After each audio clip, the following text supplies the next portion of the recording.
ये जो दुष्ट आत्मा जिसने मुझे अभी घेरा है, उससे बड़ा परमेश्वर का आत्मा है जो मेरे अंदर है। अगर आप अपने मुंह से ये रिलीज कर रहे हो, परमेश्वर तेरा वचन कहता है कि यहोवा मेरा चरवाहा है, मुझे घटी ना होगी, वो आपके लिए पूरा भी होने वाला है। एक वेल नोन पर्सनालिटी वो है, उनसे मेरी बात हो रही थी। उन्होंने कहा कि तो क्या आप, praise the Lord, thank you Jesus. कितने लोग आज खुश हैं in the presence of the Lord? How many are happy? Wow, सब खुश है ना सब खुश है। ओके, सो परमेश्वर का वचन कहता है कि जो वचन परमेश्वर की तरफ से होता है वो कभी प्रभाव रहित नहीं रहता है। लूका 1:37 में ये लिखा है कि जो वचन परमेश्वर की ओर से होता है वो प्रभाव रहित नहीं रहता है। इंग्लिश में है nothing is impossible with God. So सबको ये वचन भी पता है, सबको मालूम है कि ये वचन सच है और परमेश्वर का वचन कहता है कि ये आकाश और धरती टल जाएंगे परंतु मेरा वचन कभी ना टलेगा। लेकिन फिर भी बहुत बार ऐसा क्यों होता है कि हम जो है उस फुलनेस में जो परमेश्वर ने हमें अबंडेंस की लाइफ प्रॉमिस की है उसमें क्यों नहीं जी पाते हैं? क्या रीजन है उसके पीछे? सम टाइम रीजन होता है इफ अगर किसी इंसान पे एक बड़ी कॉलिंग परमेश्वर की है तो 100% देर लगेगी आपके प्रेयर के आंसर आने के लिए, क्योंकि जो भी कुछ आप मांगोगे, जो परमेश्वर को ज़रूरी लगेगा कि वो आपको देना चाहिए वो देगा। बाकी ही विल जस्ट आपको एक वेट में परमेश्वर रखेगा। क्यों? क्योंकि आपकी तैयारी अभी बाकी है। एक रीज़न इसका ये है। दूसरा रीज़न क्या है? दूसरा रीज़न है अपने जीवन में, अपनी लाइफ में वचन, परमेश्वर के वचन का ना बोना। कैसे बोना, कैसे होगा? क्या लिखा है बाइबल में? लिखा है 4:12 कि परमेश्वर का जो वचन है वो जीवित और प्रबल और एक दो-धारी तलवार से भी चोखा है। मतलब वो दो-धारी तलवार की तरह है कि इधर भी काट के आएगा उधर भी, इतना प्रभावशाली है। लेकिन उसके लिए हमें करना क्या होगा? रोमन 10:10 उसमें लिखा है, रोमन 10:10 उसमें लिखा है धार्मिकता के लिए विश्वास किया जाता है। जब आपने परमेश्वर की धार्मिकता को रिसीव करना है तो विश्वास करना है उसके लिए, लेकिन उद्धार के लिए क्या करना होगा? अंगीकार करना होगा। सो दूसरा रीजन लोगों की लाइफ में काम ना होने का ये है कि वो अपने मुंह से अंगीकार नहीं करते हैं वचनों का। अगर वो एक दिन के लिए अंगीकार करते भी हैं, सेकंड डे उसी नेगेटिविटी में आ जाते हैं, अपनी सेकंड डे वही अपनी प्रॉब्लम के बारे में बात। लेकिन आपको करना क्या चाहिए? प्रॉब्लम के बारे में बात ना करके प्रॉब्लम से परमेश्वर का वचन बोलना है। अगर आपकी प्रॉब्लम गरीबी है, आप अगर गरीबी में हो तो परमेश्वर का वचन उसके लिए क्या कहता है? यहोवा मेरा चरवाहा है, मुझे कुछ भी घटी ना होगी। आप गरीबी में हो और परमेश्वर का वचन क्या कह रहा है? वो धनी होकर भी हमारे लिए कंगाल हो गया ताकि उसके कंगाल होने से मैं धनी हो जाऊं। वो क्रॉस पे आपके लिए कंगाल हो गया ताकि आप उसके कंगाल होने से धनी हो जाओ। वही सेम चीज, as I said, he has taken all of your sin, 100% पापों को उसने आपके ले लिया। लेकिन आपने क्या उसकी 100% धार्मिकता को रिसीव किया या नहीं? उसका बेनिफिट आपने लिया या नहीं? When he has taken all of your sins, आपको उसकी 100% धार्मिकता को भी रिसीव करना है। सेकेंड रीज़न ये है कि लोगों की लाइफ में टेस्टिमनीज या लोगों की लाइफ में वो अबंडेंस जो परमेश्वर की तरफ से आती है वो नहीं आ पाती है। क्यों? और तीसरा रीज़न है कई लोग अंगीकार करते हैं, अंगीकार कर रहे हैं बट बिलीव के साथ नहीं। वॉट एवर यू बिलीव, जो कुछ आप बिलीव करते हैं, बाइबल क्या कहती है कि आई बिलीव्ड देयरफॉर आई स्पोक, मैंने विश्वास किया इसीलिए मैं बोला, मैंने विश्वास किया इसीलिए मैं बोला। तो क्या आपने विश्वास के साथ अपने अंगीकार को किया है या नहीं? या आप सिन कॉन्शियस वहां पे हो गए, पाप के लिए आप ये सोच रहे हो पता नहीं मुझ में कुछ गलतियां हैं इसीलिए मेरी टेस्टमनीज नहीं बन रही, मुझ में कुछ प्रॉब्लम है इसीलिए परमेश्वर मेरे जीवन में काम नहीं कर रहा है। लेकिन परमेश्वर तो कहता है कि you are the rightness of God in Christ Jesus, आप परमेश्वर की धार्मिकता हो प्रभु यीशु मसीह में। लेकिन उसको कितने लोगों ने कितना समझा वो डिपेंड करता है। मैं एक एग्जाम्पल को शेयर करना चाहती हूँ। लाइक 3-4 या 5 दिन पहले एक मुझे पंजाब से एक फैमिली का कॉल आता है कि उनकी जो बेटी है 20 दिन से वो हॉस्पिटल में थी, डिप्रेशन में, 19 साल से प्रभु में है।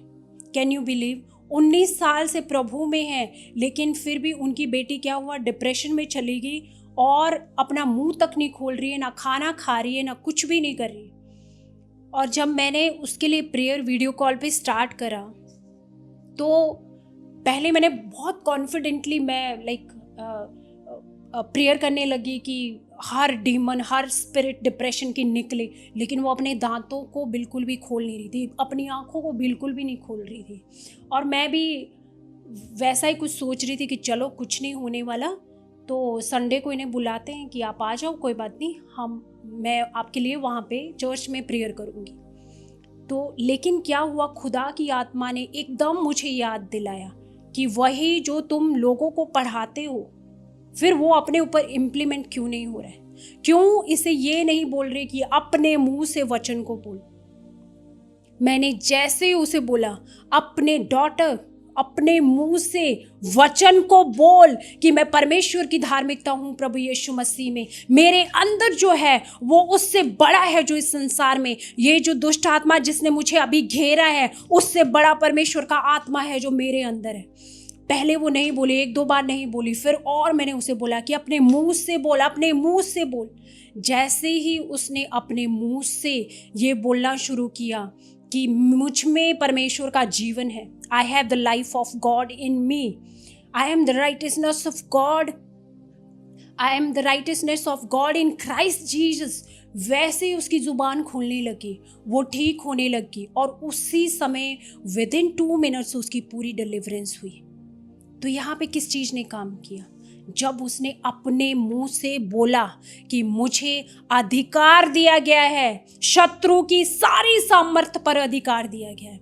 जैसे ही उसने इस वचन को बोला, सारी, क्या लिखा है कि उसने हमें सांपों और बिच्छुओं को रौंदने का और शत्रु की सारी सामर्थ्य पर हमें अधिकार दिया है। ऑल पावर ऑफ डेविल, हमें उस पे क्या मिला है? अधिकार मिला। और जैसे ही उसने इस वर्ड्स को अपने मुंह से बोला कि मुझे तेरी सारी सामर्थ्य पर अधिकार मिला है, वो उठ के खड़ी होगी और वो बिल्कुल से फ्री, एकदम वो फ्री होगी उसी समय। सो क्या किया उसने? मुंह से अंगीकार किया। आज लोगों की हालत ऐसी है कि इस बाइबल पे, इस वचन पे वो बिलीव इतना नहीं करेंगे, मतलब कि इसमें क्या लिखा है, इसी में इस बाइबल के अंदर ही आपके लिए लाइफ है। देना बाइबल के अंदर ही आपके लिए लाइफ है, इसी में द लाइफ ऑफ अबंडेंस है। लेकिन लोग इसे नहीं खोलना चाहते हैं, इसे पढ़ना नहीं चाहते हैं। वो क्या चाहते हैं? 2 मिनट्स नूडल्स, कि कोई हाथ रख दे और उनके लिए काम हो जाए। लेकिन वो टेम्परेरी काम होगा। आपको अगर परमानेंट वाला काम चाहिए तो परमेश्वर के वचन को आप इसे बहुत सीरियस लें, इसके वचन को मुंह से अंगीकार करें। परमेश्वर ने यहोशू से क्या कहा कि इस बुक को, this book of law shall not depart from your mouth. Actually Hindi में लिखा है कि तेरे दिल से दूर ना होने पाए। लेकिन इंग्लिश में लिखा है shall not depart from your mouth, मतलब अंगीकार करने के लिए बोला गया, उसे मेडिटेट करने के लिए बोला गया। बहुत से लोग बोलते हैं हमें तो वचन ना याद रहता है, ना ही हमें वचन समझ में भी नहीं आता है, ना हमसे वचन मेडिटेशन कैसे करते हैं। बहुत सारे लोग बोलते हैं मेडिटेशन कैसे करें वचनों पे। अगर चिंता करना आता है तो मेडिटेशन क्यों नहीं करना आता। जिस प्रॉब्लम की चिंता लगी है, जब उसके लिए टाइम है उस चिंता के लिए, तो फिर उसके खिलाफ वचन उस चिंता के खिलाफ क्या कह रहा है, उसके लिए क्यों टाइम नहीं है। When you can meditate on your worries, आप हर टाइम यही सोचते रहते हो ना, इस समस्या का क्या होगा, इस समस्या का क्या होगा, इस समस्या के क्या होगा। फिर क्या करते हो, दूसरा काम अपने फ्रेंड को कॉल, फिर उसे क्या बोलेंगे अपनी समस्या के बारे में। फिर वो फ्रेंड आपका 100% किसी और को जाके कॉल कर रहा है कि भाई उसको ये समस्या। अब वो वाला फ्रेंड आपको, दूसरे से दूसरा वाला फ्रेंड आपको कॉल कर रहा है, हाँ भाई समस्या के बारे में सुना, क्या करना चाहते हो। उसे मालूम ही तो नहीं है कि क्या करना है, तभी तो तुम्हें बताया। लेकिन वो क्या नहीं करेगा, वो परमेश्वर के वचन पे भरोसा और उसका अंगीकार नहीं करेगा, लेकिन अपने फ्रेंड्स को बताएगा प्रॉब्लम के बारे में। उससे क्या होगा, और जो अंगीकार किया, जो बीज डाला वही उग के आ रहा है। अगर बीज ये डाला है कि चिंता हो रही है, अगर बीज ये डाला है कि अरे भाई मुझे तो ये प्रॉब्लम है, अगर बीज ये डाला है कि आपका फ्रेंड आपको कह रहा है कि अरे समस्या के बारे में सुना तो उसके बारे में क्या करने वाले हो, तो फिर आपके लिए वही उगने वाला है। लेकिन अगर आपने बीज ये डाला कि जो मेरी समस्या है उसके खिलाफ परमेश्वर का वचन ये कहता है, अगर आप वो डिक्लेयर करेंगे तो वही फ्रूट आप अपनी लाइफ में देखने वाले हो। हालेलुया, वही फ्रूट आपकी लाइफ में देखने वाले हो। नाउ क्वेश्चन इज कि बहुत लोगों को लगता है कि मुझे ना वचन समझ में आता है, ना ही मुझे याद रहता है। तो मैं एक स्टोरी को शेयर करना चाहूँगी कि एक लड़का अपने उसका फादर उसे सेम इसी रीति से बोलता है कि वचन पढ़ा कर, रोज उसके पीछे लगा होता है कि तू बाइबल नहीं पढ़ता है, तू बाइबल नहीं पढ़ता है। तो उस लड़के ने बोला, डैड मुझे ना बाइबल समझ आती है, ना ही मुझे बाइबल याद रहती है, मुझे वचन ही याद नहीं रहता, तो मैं इसको पढ़ के करूं क्या। उसने बोला, वो एक खेत में काम कर रहे थे, उसने बोला कि ओके वो जो पास वाली नदी है वहाँ से पानी लेके आओ। और उसने फटाफट बकेट उठानी चाहिए और भागना चाहा, लेकिन उसके डैड ने बोला कि ये तो बकेट नहीं लेके जाएगा, जो वहाँ पे टोकरी बास्केट पड़ी थी, जो छेद वाली फ्रूट बास्केट होती है, वो छेद वाली बास्केट पड़ी थी, कहते इसको लेके जा दो। उसने बोला कि इसमें पानी कैसे लाऊंगा। उसने बोला तू यही लेके जा, पानी लेके आ। जब वो जाता है पानी लेके आता है, जब तक वो वापस पहुँचता है सारा पानी खाली हो जाता है। डैड आई टोल्ड यू कि इसमें से पानी जो है वो निकल जाएगा, देखो कुछ भी नहीं बचा इसमें। कहते दोबारा लेके आ। इसी तरह से उसको 5 से 6 या 7 बार सेम रिपीट कराया। अब जब लास्ट में वो थक गया बहुत ज़्यादा और उसने बोला कि कुछ देखो पानी ना पानी आ रहा है, आपने बोला पानी लाने के लिए, आप मुझे ये बास्केट दे रहे हो, बास्केट में कैसे पानी आएगा। उसने कहा सन इस बास्केट को देख, इस बास्केट को देख, ये कितनी साफ लग रही है।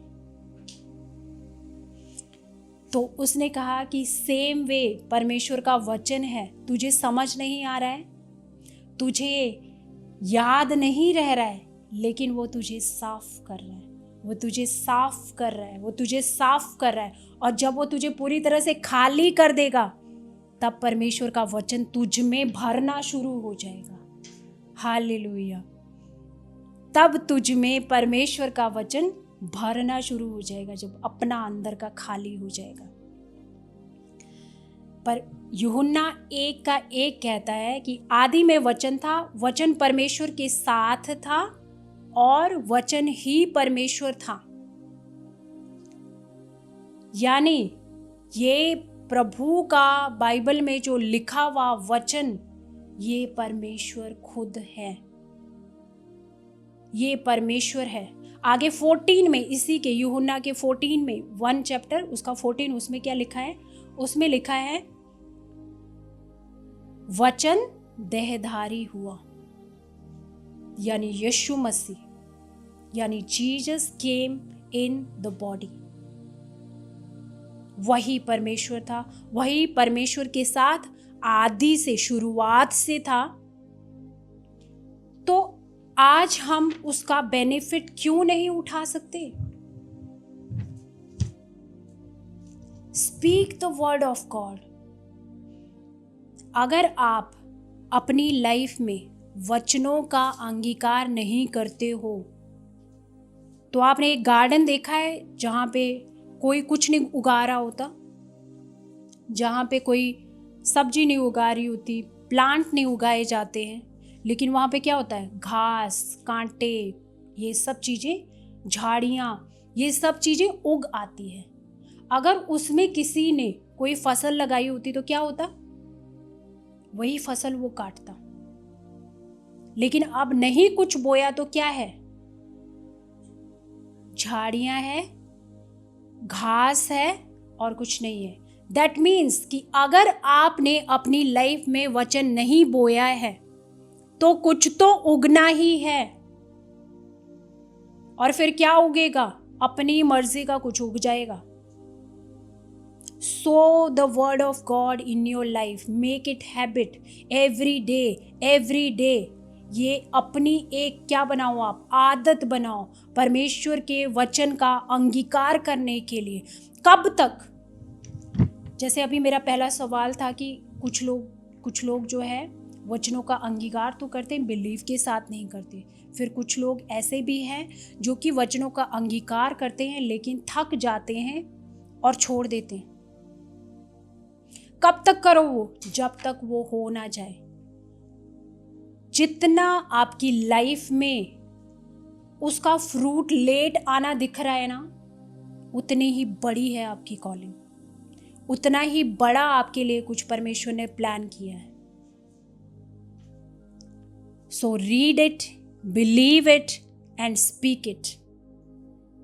रीड इट, पढ़ो इसे, विश्वास करो इस पे, इस वचन पे, और इसी वचन को बोलो। हालेलुया। इसी वचन को बोलो। Hallelujah. Praise the Lord. Thank you Jesus. हम देखेंगे यशाया 55 का 10 और 11 कि कितना परमेश्वर ने इसके बारे में, अपने वचन के बारे में बोला क्या है। उसमें लिखा है, जिस प्रकार से वर्षा और हिम आकाश से गिरते हैं और वहाँ यूं ही नहीं लौट जाते, वरन भूमि पर पड़कर उपज उपजाते हैं, जिससे बोने वाले को बीज और खाने वाले को रोटी मिलती है, उसी प्रकार से मेरा वचन भी होगा। जो मेरे मुख से निकलता है वह व्यर्थ ठहर कर मेरे पास ना लौटेगा, परंतु जो मेरी इच्छा है उसे पूरा करेगा। हालेलुया। सी क्या कहता है परमेश्वर का वचन।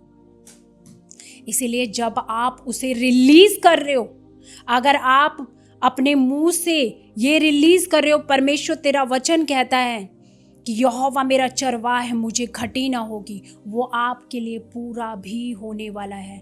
परमेश्वर के वचन में लिखा है, जो कुछ तुम प्रार्थना में मांगो तो ये प्रतीति कर लो कि वो तुम्हारे लिए हो गया और वो तुम्हारे लिए हो जाएगा। Hallelujah. Believe this way, speak it up, remember always. जैसे मैं हमेशा से कहती आई हूँ, as he is today, as he is, so are we in this world. परमेश्वर ने कहा जो मुझ पर विश्वास करता है, यीशु ने कहा जो मुझ पर विश्वास करता है वो भी इन सब कामों को कर पाएगा, वरन इससे भी बड़े बड़े कामों को करेगा। So he has given you the authority, he has given you the best gift of Holy Spirit and you need that.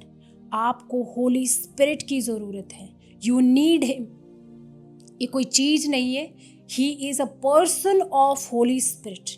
एक व्यक्ति है, जैसे मैं और आप इस समय एक दूसरे को देख पा रहे हैं, ऐसे ही पवित्र आत्मा एक पर्सन है, ऐसे ही पवित्र आत्मा जीसस अनलिमिटेड है। जब वो शरीर में थे तो एक लिमिट थी, लेकिन अब वो आत्मा में है तो लिमिटलेस है, unlimited. Hallelujah. Receive the gift of Holi spirit and so the seed of the word of God. परमेश्वर के वचन का बीज बोते जाओ। और अगर आप में आदत ही नहीं है बाइबल पढ़ने की, आदत ही नहीं है उस परमेश्वर के उस वचन को पढ़ने की, देन तो कुछ नहीं हो सकता। फिर मैं कभी भी इस चीज़ पे जोर नहीं देती हूँ कि आप अपनी धार्मिकता पे विश्वास रखो, अपनी धार्मिकता पे, अपनी पवित्रताई पे। वो आपको खुद पवित्र करता है। वो आपको जब अपना आत्मा देता है और उसमें आप चलते हो, आप कभी पाप कर ही नहीं सकते हो, क्योंकि वो आत्मा लिखा है, जब वो आत्मा तुम पर आएगा तो तुम्हें सब बातें सिखाएगा। इसका मतलब है वो हमें पवित्रताई में चलना भी सिखाएगा, हमें कैसे अपनी स्पिरिचुअल जर्नी में चलना है वो भी हमें सिखाएगा। बट अगर आप उस वचन के नज़दीक ही नहीं हो, बाइबल के नज़दीक ही नहीं हो, अगर आप यीशु के, बाइबल के नज़दीक होने का मतलब है यीशु के नज़दीक होना, परमेश्वर के नज़दीक होना, अगर आप वही नहीं हो फिर कुछ भी नहीं हो सकता। अगर आपकी आज कोई ज़रूरत है, वो क्या है? बाइबल को पढ़ना, उसके वचन को मुंह से अंगीकार करना और रिजल्ट्स को देखना, उसकी धार्मिकता को, 100% धार्मिकता को रिसीव करना, क्योंकि उसने हमारे 100% पापों को ले लिया। Now we have to receive his all of his righteousness. कोई ब्रदर मुझसे फ़ोन पे, काफ़ी एक वेल नोन पर्सनालिटी वो है, उनसे मेरी बात हो रही थी। उन्होंने कहा कि तो क्या आप इस चीज़ पे बिलीव करते हो कि परमेश्वर की ग्रेस में बस चले, आशीषी ले, और उनको ये ना सिखाए कि भाई परिपक्वता क्या होती है चलने में? क्या आप 18 साल से बड़े किसी को हाथ पकड़ के ऐसे कोई माँ चाहेगी अपने बच्चे को चलाना? बट जो मुझे समझ में आता वो अपनी जगह सही थे। बट मैं ये मानती हूँ और मैं जानती हूँ, मैंने ये बाइबल से ही सीखा है कि when you have the spirit of the Lord in you, जब आप में पवित्र आत्मा है, तो बाइबल कहती है यू आर डेड फॉर सिन। आप पाप के लिए मरे हुए हो फिर, और वही आत्मा सब चीज़ें आपको सिखाता है। You can not sin then. अगर आप पाप में गिर भी जाओ तो वो आत्मा आपको वहाँ रहने नहीं देगा। You are coming out and you have the life of God in you. He will teach you all things, all things. Parenting कैसे करनी है, काम अपना कैसे करना है, परफेक्शन कैसे आएगी, विजडम कैसे आएगी, वो सारी चीज़ें आपको सिखाएगा। एंड सब बातों को मिलके क्या लिखा है, सारी नॉलेज और बुद्धि सब किस में है? यीशु मसीह में है। All things are for him, from him and to him. सब चीजें उसी से हैं, उसी के लिए हैं, उसी का राज्य सदा रहे। आमीन, hallelujah, praise the Lord. So the seed of word of God every day. आपकी लाइफ में डिक्लेरेशन होनी चाहिए हमेशा, I have the life of God in me. मुझ में परमेश्वर का जीवन है, मेरे अंदर जो है वो परमेश्वर का जो आत्मा है मुझ में, वो बड़ा है उससे जो इस संसार में है। मैं परमेश्वर की धार्मिकता हूँ प्रभु यीशु मसीह में। और सबसे ज़्यादा ज़रूरी जो मैं समझती हूँ वो ये अनुग्रह के कारण मेरा छुटकारा हुआ है। बहुत सी ऐसी चीज़ें अनुग्रह के कारण मैंने छूटते हुए देखी है, अनुग्रह के कारण मैंने अपना छुटकारा होते हुए देखा है। तो मैं अनुग्रह के बारे में क्यों ना सिखाऊं? I will preach the grace of God forever. In the name of Jesus.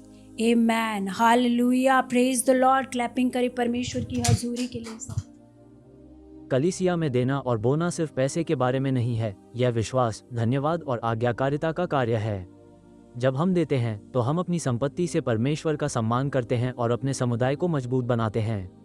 Bible Malachi 3:10 में कहती है कि जब हम अपनी दशमांश लाते हैं तो परमेश्वर आशीषों के द्वार खोलते हैं। याद रखिए, उदारता से बोना उदारता से कटाई लाता है। परमेश्वर प्रसन्न होकर देने वाले से प्रेम करता है। Giving and sowing in church is not just about money. It's an act of faith, gratitude, and obedience. When we give, we honor God with our resources and help strengthen our community. The Bible tells us in Malachi 3:10 that bringing our tithe opens the doors to God's blessings. Remember, generous sowing leads to generous reaping. God loves a cheerful giver.